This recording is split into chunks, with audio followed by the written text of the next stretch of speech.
Есіл ауданы бойынша 483 тұрғын үй кешендері бар. Оның 87% қалпына келтіру жұмыстары қажет емес.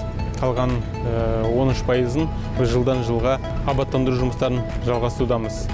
Биыл осы 2021 жылы 42 тұрғын үй кешені бойынша жұмыс атқарылды. Біз осы жағалау 3 тұрғын үй кешенінде тұрмыз. 2020 жылдан бастап абаттандыру жұмыстары жалғасып жатыр. Биыл біз осы тұрғын үй кешенінде 16 тренажерный комплекс қойдық, 1 хоккейный корт қойдық, 6 футболда алаң қойдық. Тағы да басқа саябақтарда, парктарда да жұмыс атқарылып жатыр. Бүгінгі таңда 30 мыңнан астам ағаш отырғызылды. Ол жұмыстардың бәрі келесі жылы жалғасын табады.